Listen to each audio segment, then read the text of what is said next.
Computer ব্যবহার জায়েজ না না জায়েজ কোরআনের কোন আয়াতে কি আছে? কি মনে করেন আপনারা? কম্পিউটার ব্যবহার করা জায়েজ অথবা না জায়েজ এমন কথা কি কোরআনের কোন আয়াতে আছে? নবী দুনিয়ার থেকে বিদায় হওয়ার পরে কম্পিউটার আবিষ্কার হয়েছে, এটার নামই নাই কোরআন। জায়েজ জায়েজ বলা হবে আর না জায়েজ বলা হবে। বুঝেননি কথা আমার? বলেন, নবী দুনিয়াতে থাকাকালে কম্পিউটার আবিষ্কার হয়েছে না দুনিয়ার থেকে বিদায়ের পর? কোরআন তো কম্পিউটারের নাম ওই নাই। ব্যবহার জায়েজ না না জায়েজ পাবেন কোথায়? এই কোরআনের ব্যাখ্যা স্বরূপ আল্লাহ রসুল দুনিয়াতে উম্মতের কাছে প্রায় 10 লক্ষ হাদিস রেখে গেছেন। কি পরিমাণ?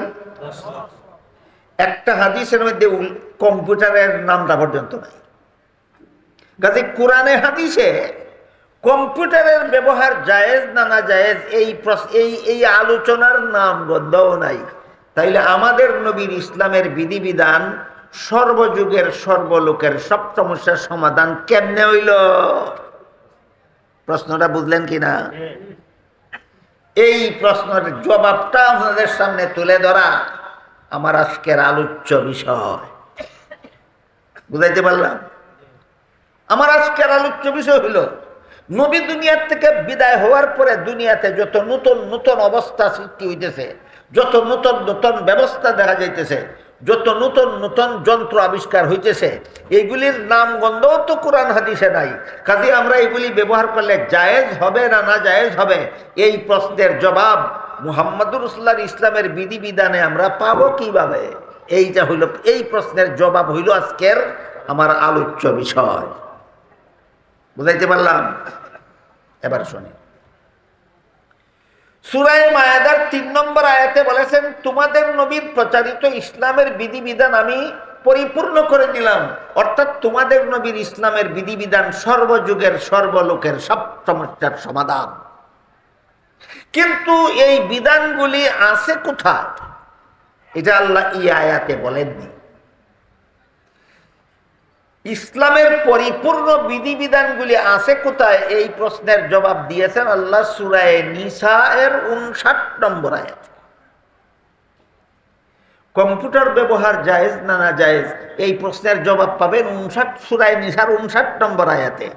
আজানে মাইকের ব্যবহার জায়েজ না না জায়েজ সেটার জবাব পাবেন সূরা নিসার 59 নম্বর আয়াতে। নামাজে মাইকের ব্যবহার জায়েজ না না জায়েজ এই প্রশ্নের জবাব পাবেন সূরা নিসার 59 নম্বর আয়াতে। কথা বুঝতে পারলেন? সূরা মায়েদার 3 নম্বর আয়াতে শুধু বলেছেন পরিপূর্ণ পরিপূর্ণ পরিপূর্ণ, আর সূরা নিসার 59 নম্বর আয়াতে বলে দিয়েছেন পরিপূর্ণ বিধানগুলি আছে কোথায় কোথায়।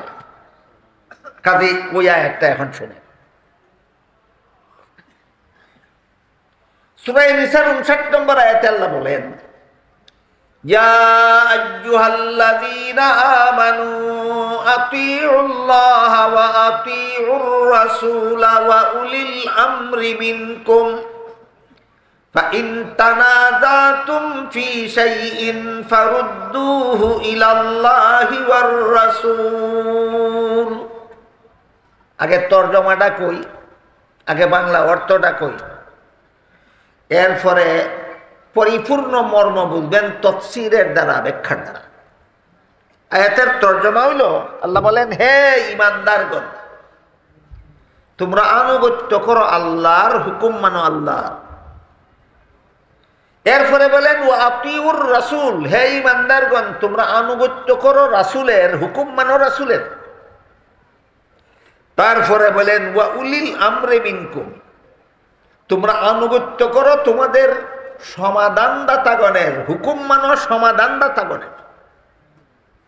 এরপরে বলেন ফাইন তানাযাতুম ফি শাইইন, আর যদি কোনো ব্যাপারে তোমাদের মধ্যে ভিন্নমত হয় তাহলে সেই ব্যাপারটার মীমাংসা আল্লাহ এবং আল্লাহর রাসূল থেকে সংগ্রহ করো। এই তর্জমার দ্বারা আপনারা মর্ম কিছুই বুঝবেন না। কোরআন শরীফের অনেক আয়াতের অনুবাদের দ্বারা মর্ম বোঝা যায় না, মর্ম বোঝা যায় ব্যাখ্যার দ্বারা। যে আয়াতের মর্ম বোঝার জন্য ব্যাখ্যার দরকার হয় ওই ব্যাখ্যাকেই কোরআনের তাফসীর বলা হয়। বুঝলেন? কোরআনের তাফসীর কারে কয়? এটা একটা উদাহরণ দিয়া বোঝাই। কোরআনের বিভিন্ন আয়াতে আল্লাহ বলেছেন আকিমুস সালাহ, যে কোরআনের আয়াত, বাংলা অর্থ হইল নামাজ কায়েম করো। কেমনে ফলে নামাজ কায়েম হয় এটা এই অর্থের মধ্যে পাওয়া যায় না। এই জন্য এর ব্যাখ্যা হইল, তফসির হইল আল্লাহর বিধান মতো, নবীর তরিকা মতো নামাজ পড়ো। আকিমুস সালাত হইল কোরআনের আয়াত, নামাজ কায়েম করো হইল তার অর্থ, আর আল্লাহর বিধান মতো, নবীর তরিকা মতো নামাজ পড়ো এটা হইল আয়াতের ব্যাখ্যা। বুঝে থাকলে বলেন আয়াতের মর্ম অর্থের দ্বারা বুঝলেন না ব্যাখ্যার দ্বারা বুঝলেন? ঠিক তেমনি ভাবে সূরা নিসার ৫৯ নম্বর আয়াতের তরজমার দ্বারা মর্ম বুঝবেন না, মর্ম বুঝতে হবে ব্যাখ্যার দ্বারা। এই আয়াতের ব্যাখ্যা যত তাফসীরে যতভাবে লেখা আছে সবটার চমৎকার একটা সমষ্টিগত ব্যাখ্যা লেখা আছে তাফসীরে কবিরে। এবং তাফসীরে কবিরে এই আয়াতের যে ব্যাখ্যাটা লেখা আছে, আমি ইনশাআল্লাহ আপনারা মনোযোগে বসে বসে শুনলে আমি একটু পরে বলবো। এর আগে একটা কথা বলতে চাই, কেউ যদি ইচ্ছা করে তাহলে বলতে পারে যে আমি তাফসীরে কবির মানি না, বলতেও পারে। এই আয়াতের এই ব্যাখ্যা যে তাফসীরে কবিরে লেখা হইল, একজনে বলতেও পারে যে আমি এই তাফসীরের কিতাবটা মানি না।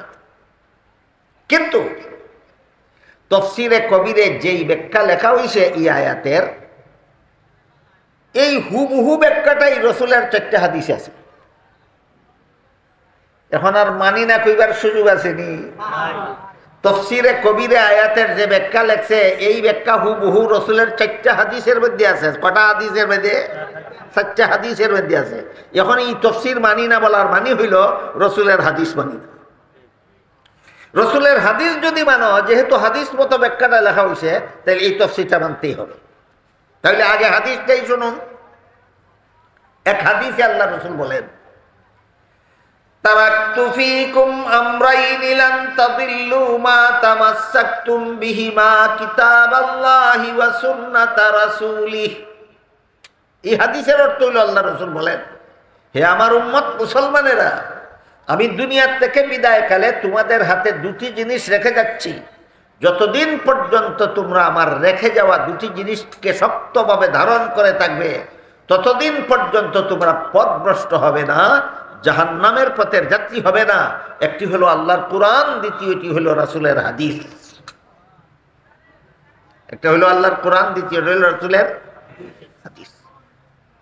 কাজেই মুহাম্মদুর রাসূলুল্লাহর প্রচারিত ইসলাম ধর্মের যে সমস্ত বিধান আল্লাহর কোরআনে পাও, সেইগুলি কোরআন থেকে গ্রহণ করো। আর যে ইসলামের যে সমস্ত বিধিবিধান আল্লাহর কোরআনে না পাও, তা যদি রাসূলের হাদিসে পাও, তাহলে সেই এখানে একটা আওয়াজ করে কি টাস টাস টাস টাস, বন্ধ করে। আর যে সমস্ত বিধান আল্লাহর কোরআনে না পাও, সেইগুলি যদি রাসূলের হাদিসে পাও, তাহলে বিধানগুলি হাদিস থেকে গ্রহণ করো। এই হাদিসের মধ্যে দুইটা কথা পাইলাম। ইসলামের কিছু বিধান পাওয়া যাবে আল্লাহর কোরআনে, আর কিছু বিধান পাওয়া যাবে রাসূলের হাদিসে। দুইটা উদাহরণ শুনেন। আল্লাহ কোরআনের আয়াতে বলেন, শাহরু রমাদানাল্লাযী উনজিলা ফীহিল কুরআনু হুদাল লিন-নাসি ওয়া বায়্যিনাতিম মিনাল হুদা ওয়াল ফুরকান ফামান শাহিদা মিনকুমুশ শাহরা ফালইয়াসুম। এর মর্মার্থ হলো রমজান মাসে রোজা রাখা ফরজ। বলেন ইসলামের বিধানে রমজান মাসে রোজা রাখা ফরজ কিনা? ইসলামের এই বিধানটা পাইলাম কোথায়? কোরআন। স্মরণ রাখবেন, ভুলে যাবেন না। কিন্তু রমজান মাসে কতদিন রোজা রাখা ফরজ, দিনের সংখ্যা কোরআনে নাই। দিনের সংখ্যা, বরং দিন বলতে কি আল্লাহ বলেন আইয়ামাম মাদুদাত, গনা বাসা কয়েকদিন। বলেন কয়েকদিন বলতে কি সুনির্দিষ্ট কোনো সংখ্যা বুঝায় না। এখন কি করা লাগবে? হাদিস শরীফে আল্লাহ রাসূল এই কয়েকদিনের ব্যাখ্যা করে বলে দিয়েছেন, যেই বছর রমজান মাসের 29 তারিখ বিকাল বেলা নূতন চাঁদ দেখা যাবে না সেই বছর রোজা রাখা ফরজ হবে 30 দিন। আর যেই বছর রমজান মাসের 29 তারিখ বিকালবেলা নূতন চাঁদ দেখা যাবে সেই বছর রোজা রাখা ফরজ হবে 29 দিন। মাসের নাম পাইলাম কুরআনও, আর দিনের সংখ্যা পাইলাম হাদিসও। কথা বুঝেননি আপনারা? এই কথাটাই হাদিস শরীফে রাসূল বলেছিলেন, কিতাব আল্লাহি ওয়া সুন্নাত রাসূলিহ। আল্লাহর কিতাব কোরআনে পাবে ইসলামের কিছু বিধান, আর রাসূলের হাদিসে পাবে ইসলামের আর কিছু বিধান। যে বিধান আল্লাহর কোরআনে পাও সেই বিধান কোরআন থেকে গ্রহণ করো, যে বিধান রাসূলের হাদিসে পাও সেই বিধান রাসূলের হাদিস থেকে গ্রহণ করো। এই গেল একটা হাদিস। এখন প্রশ্ন হইল, এই যে আধুনিক যুগে বিমান আবিষ্কার হইল, রেলগাড়ি আবিষ্কার হইল, আধুনিক যুগে রকেট আবিষ্কার হইল, মাইক আবিষ্কার হইল, মোবাইল আবিষ্কার হইল, আধুনিক যুগে কম্পিউটার আবিষ্কার হইল, টেলিভিশন আবিষ্কার হইল, এইগুলির নামও কোরআনে হাদিসে নাই। ওই আগের কথা, নামও কোরআন হাদিসে নাই। ব্যবহার করা জায়েজ বা না জায়েজ থাকবো দূরের কথা, এগুলির নামও নাই কোরআন হাদিসে। জবাব শোনার আগে আবার বলুন, আপনাদের নবীর ইসলামের বিধান অপূর্ণ না পরিপূর্ণ? ব্যাখ্যা কি? সর্বযুগের সর্বলোকের, সর্বযুগের সর্বলোকের সব সমস্যার সমাধান। টেলিভিশনের বিধান যদি আমার নবীর প্রচারিত ইসলামে পাওয়া না যায়, কম্পিউটারের বিধান যদি আমার নবীর ইসলামের বিধানে না পাওয়া যায়, তাহলে সর্বযুগের সর্বলোকের সব সমস্যার সমাধান হইল কিভাবে? এই জন্য সূরা নিসার 83 নম্বর আয়াতে আল্লাহ পাক রব্বুল আলামিন একটা দায়িত্ব দিয়েছেন একদল মুসলমানদের হাতে। কি দায়িত্ব? যে কোনো বিষয়ের সমাধান যদি সরাসরি কোরআনে না পাও, কোনো বিষয়ের সমাধান যদি সরাসরি নবীর হাদিসে না পাও, যেমন আযানে মাইকের ব্যবহার জায়েজ না না জায়েজ, একামতে মাইকের ব্যবহার জায়েজ না না জায়েজ, দরকার বশত নামাজে মাইকের ব্যবহার জায়েজ না না জায়েজ, এই 3 প্রশ্নের জবাব কোরআন হাদিসের কোথাও নাই। কোরআন হাদিসের কোথাও নাই। এমন পরিস্থিতি যদি দাঁড়ায় যে নতুন একটা সমস্যা দেখা দিছে, সমাধান কোরআন হাদিসে খুঁজে পাওয়া যায় না, অথবা সমাধান কোরআন হাদিসে পাওয়া যায় সুস্পষ্ট নয়, অস্পষ্ট, অথবা উদ্ভূত নতুন সমস্যার সমাধান কোরআন হাদিসে পাওয়া যায় সুস্পষ্টই, কিন্তু পরস্পর বিরোধী, একটা সমাধান একভাবে আর একটা সমাধান আরেকভাবে। এই 3 অবস্থায় সুস্পষ্ট সমাধান বাইর করার জন্য আল্লাহ সূরা নিসার 83 নম্বর আয়াতে একদল মানুষের হাতে দায়িত্ব দিয়েছে। সব কোরআন হাদিসের আলোকে গবেষণা করে সমাধান তোমরা বাইর করো। যাদের হাতে দায়িত্বটা দেওয়া হয়েছে এদেরকে কোরআন হাদিসের ভাষায় এক বচনে মুস্তাহিদ, বহু বচনে মুস্তাহিদিন বলা হয়। এরা যে গবেষণাটা করবে, এই গবেষণাটাকে কোরআন হাদিসের পরিভাষায় ইজতিহাদ বলা হয়। এভাবে সমাধান বাইর করাকে কোরআন হাদিসের ভাষায় ইস্তেমবাত বলা হয়। বলেন 3 ক্ষেত্রে সমাধান সরাসরি কোরআন হাদিসে পাওয়া যায় না গবেষণা করে বাইর করতে হয়? গবেষণা করে বাইর করতে হয়। যে মনে চায় সেই বের করবে না মুস্তাহিদগণ বের করবে? বিনা গবেষণায় না গবেষণার মাধ্যমে? মন গড়া গবেষণা না কিয়াস নামের গবেষণা? কিয়াস নামের গবেষণায় এইভাবে বাইর করার নাম ইস্তেমবাত। কথাটা বুঝবার লাগে একটা উদাহরণ দিই। ব্রাহ্মণবাড়িয়া থেকে এক ব্যক্তি তার ছেলেকে ঢাকা পাঠাইল একটা কাজের জন্য। ঢাকা গিয়া কাজটা কইরা বাড়িতে ফিরে আসতে 3 দিনের কমে হবে না, কমসে কম 3 দিন সময় লাগে। ঢাকা যাওয়ার পথে তার মা তার বাবা তাকে কিছু খানা ফাঁক করিয়া টিফিন বাটি করে দেয়া দিল। বলেন টিফিন বাটির খানা কি 3 দিন পর্যন্ত খাওয়া যাবে? না একদিনে শেষ, বাকি 2 দিনে খাইব কেমনে? মায় টিফিন বাটিত করে ভাত ফাঁক করে তরকারি ফাঁক করে দিয়া দিছে, আর বাপে আরো 2 দিন খানার হোটেলে খাওয়ার জন্য নগদ টাকা দিয়া দিছে। 3 দিনের খানা দেওয়া হয়েছে না একদিনের খানা আর 2 দিনের খানার ব্যবস্থা? যেভাবে 3 দিনের খানা দেওয়া হয়েছে না, যে খানা দেওয়া হয়েছে এই খানা একদিনে শেষ হইয়া যাইব, আর যে ব্যবস্থা দিছে এই ব্যবস্থায় আরো 2 দিন খাইতে পারবো। ঠিক তেমনি ভাবে মুহাম্মদুর রাসূলুল্লাহর প্রচারিত ইসলামের বিধিবিধানের কিছু দেওয়া হয়েছে কোরআনে আর কিছু দেওয়া হয়েছে হাদিসে। কিন্তু আজানে মাইকের ব্যবহার জায়েজ না না জায়েজ এটা কোরআনেও নাই হাদিসেও নাই। একামতে মাইকের ব্যবহার জায়েজ না না জায়েজ এটা কোরআনেও নাই হাদিসেও নাই। নামাজে মাইকের ব্যবহার জায়েজ না না জায়েজ এটা কোরআনেও নাই হাদিসেও নাই। কিন্তু আল্লাহ পাক রব্বুল আলামিন সূরা নিসার 83 নম্বর আয়াতে সমাধান বাইর করার ব্যবস্থা দিয়া দিয়েছে। ওই ছেলেটা ঢাকা দেওয়ার সময় খানা দেওয়া হয়েছে কত দিনের? খানা ফুরাইয়া গেলে ব্যবস্থা, নগদ খানা না খানার ব্যবস্থা? ঠিক তেমনি ভাবে কোরআনে আর হাদিসে যত বিধান দেওয়া হয়েছে, নতুন কোন সমস্যার সমাধান যদি ওই বিধানে না পাও তাইলে কিছু ব্যবস্থা দেওয়া হয়েছে, কোরআনে না পাইলেও হাদিসে না পাইলেও ব্যবস্থা মতো তোমরা ওই সমাধান বাইর করে নিতে পারো। এই ব্যবস্থার নাম হইল ইজতিহাদ। ব্যবস্থার নাম হইল ইজতিহাদ। যাদের হাতে আল্লাহ দায়িত্ব দিছেন এদেরকে মুস্তাহিদ বলা। এরা যদি হগলে মিল্লা একই সমাধান বের করে, সমস্ত মুস্তাহিদরা যদি ঐক্যবদ্ধ সমাধান বের করে, তাহলে এইটাকে রাসূলের ভাষা হাদিসের ভাষায় উম্মতের ইজমা বলা হয়। এই মর্মে 2 নম্বর হাদিসটা আপনাদের শোনাই। দ্বিতীয় হাদিস, প্রথম হাদিসে আল্লাহ বলছেন, রাসূল বলছেন ইসলামের কিছু বিধান পাবে কোরআনে, সেইগুলি কোরআন থেকে গ্রহণ করো।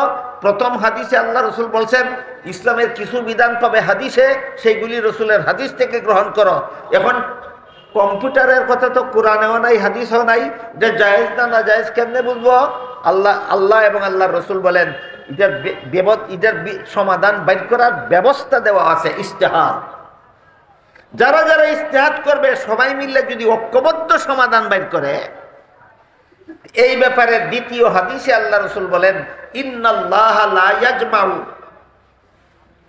উম্মতি আও কালা উম্মাতা মুহাম্মাদিন সাল্লাল্লাহু আলাইহি ওয়াসাল্লাম আলা দালালাতিন আবাদা। কোরআনে হাদিসে না থাকা অবস্থায় ব্যবস্থা মতো ইসলামের বিধান বাইর করার জন্য যাদের হাতে দায়িত্ব দেওয়া হয়েছে, এরা সকলে যদি ঐক্যবদ্ধভাবে সমাধানটা বাইর করতে পারে, কোরআনে হাদিসে পাওয়ার কারণে না না পাওয়ার কারণে, এরা সমাধান বাইর করতে গিয়া ভিন্ন ভিন্ন সমাধান না সকলের ঐক্যবদ্ধ সমাধান, এইরকম ঐক্যবদ্ধ সমাধান যদি বাইর করতে পারে, তাহলে আল্লাহ রাসূল বলেন এদের বাইর করা সমাধানটা আল্লাহর দৃষ্টিতে শতকরা 100% নির্ভুল ইসলামী বিধান গণ্য হবে। কোরআনে পাওয়ার কারণে, হাদিসে পাওয়ার কারণে না মুস্তাহিদগণ ঐক্যবদ্ধভাবে সমাধান বাইর করতে পারার কারণে? ঐক্যবদ্ধভাবে সমাধানটা বাইর করতে পারার কারণে আল্লাহ রাসূল অগ্রিম বলে গেছেন মুস্তাহিদগণ ঐক্যবদ্ধ হইয়া যেই সমাধান বাইর করবে, এই সমাধানটা আল্লাহর কাছে শতকরা 100% নির্ভুল ইসলামী বিধান গণ্য হবে। শতকরা 100% নির্ভুল ইসলামী বিধান গণ্য হবে।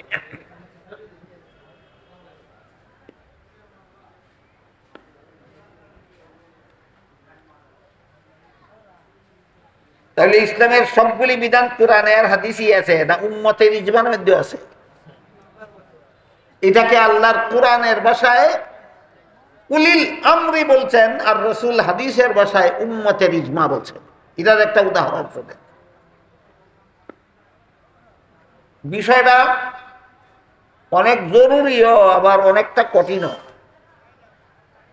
অনেক জরুরিও আবার অনেকটা কঠিন।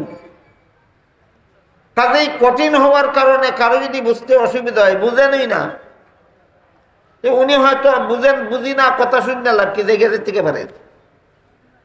আপনারা যারা মনোযোগ দিয়ে শুনতেছেন কিছু না কিছু বুঝেন, মেহরবানি করে সামনের ফাঁক জায়গাটা বন্ধ করে আসেন। আর যদি সবাই বলেন যে না আমরা বুঝি না, এইসব কথার দরকার নাই, আমি দোয়া করে দেবো এখন। ওই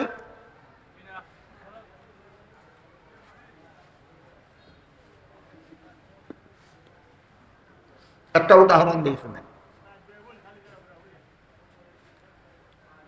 তারাবির নামাজ কত রাকাত, এই প্রশ্নের জবাব কোরআনের কোন আয়াতে নেই। এই প্রশ্নের জবাব কোরআনের কোন আয়াতে নাই। তারাবির নামাজ সর্বমোট কত রাকাত, এটা নিশ্চিতভাবে কোনো হাদিসেও নেই। নিশ্চিতভাবে কোনো হাদিসেও। এখন কি করতে হবে? এতক্ষণের কথা যারা বুঝছেন তারা বলেন কি করতে হবে? মুস্তাহিদগণ ইজতিহাদ করে বের করবে। তারা যদি ঐক্যবদ্ধ সমাধান বের করে, এটার নাম উম্মতের ইজমা। তারা যদি ওগলে মিল্লা যদি একই সমাধান বের করে, এটার নাম রসুল বলছেন উম্মতের ইজমা। মুস্তাহিদগণ ঐক্যবদ্ধভাবে যে সমাধানটা বের করবে, এই সমাধানটা আল্লাহর কাছে শতকরা ৯৯ ভাগ সঠিক, ১০০ ভাগ, শতকরা ১০০ ভাগ নির্ভুল ইসলামী বিধান ভিন্ন। তাই তারাবির নামাজ কত রাকাত, এই প্রশ্নের জবাব কোরআনের কোন আয়াতে না থাকার কারণে, কোন হাদিসেও নিশ্চিতভাবে উল্লেখ না থাকার কারণে মুস্তাহিদগণ বিভিন্ন হাদিসের আলোকে গবেষণা করে ঐক্যবদ্ধভাবে একটা সমাধান বাইর করছেন। সেটা হইল তারাবির নামাজ ২০ রাকাতের কম নয়। আমি কিন্তু আপনাদেরকে এই কথাগুলি বুঝাইতে শত শত কিতাব ঘাটাঘাটি করতে হয়। আপনারা এই কথাগুলি উদ্ধার কিতাব থেকে উদ্ধার করে আনতে হলে অন্তত 10 বছর কিতাব ঘাটাঘাটি করতে হবে। আপনারা কিতাব ঘাটাঘাটি সবাই করার সময় সুযোগ পাবেন না, এই জন্য আপনাদের জন্য আমি মেহনত করে এগুলি বের করি। কাজে বিষয়টার গুরুত্ব যদি উপলব্ধি করে থাকেন, তাহলে যারা বসা আছেন শুনতেছেন, অনুরোধ করে বলবো একটু মনোযোগে শুনবেন এবং আমার কথাগুলি জবাব দিবেন। তারাবির নামাজ ২০ রাকাত, এই কথাটা কোরআনে আছে? রাসূলের নিশ্চিত কোনো হাদিসে আছে? তাহলে আছে কোথায়? উম্মতের ইজমায়। আছে কোথায়? উম্মতের ইজমায়। উম্মতের ইজমার ব্যাপারে রাসূল কি বলে গেছেন? যেই ব্যাপারে উম্মতের ইজমা হবে, এটাই শতকরা ১০০ ভাগ নির্ভুল ইসলামী বিধান বলে আল্লাহর কাছে গণ্য হবে। তাইলে মুস্তাহিদগণ ঐক্যবদ্ধভাবে একটা সমাধান বের করেছেন, কোরআনে না থাকার কারণে, হাদিসে না থাকার কারণে সমাধানটা যে বের করলেন তারাবির নামাজ ২০ রাকাতের কম নয়, এটা ইসলামের বিধান কিনা সন্দেহ আছে না? শতকরা ১০০ ভাগ নির্ভুল, শতকরা ১০০ ভাগ। এমতাবস্থায় কেউ যদি বলে যে তারাবির নামাজ ২০ রাকাত কোনো হাদিসে নাই, হাদিসে আছে কে কয়? কেউ কইছে হাদিসে আছে না কোরআনে আছে? এটা উম্মতের ইজমায় আছে। আর উম্মতের ইজমার ব্যাপারে আল্লাহ রাসূল ভবিষ্যৎবাণী করে গেছেন, যেই ব্যাপারে উম্মতে ঐক্যবদ্ধ সমাধান বের করবে, তাদের বের করা সমাধানটাই আল্লাহর কাছে শতকরা ১০০ ভাগ নির্ভুল ইসলামী বিধান গণ্য হবে।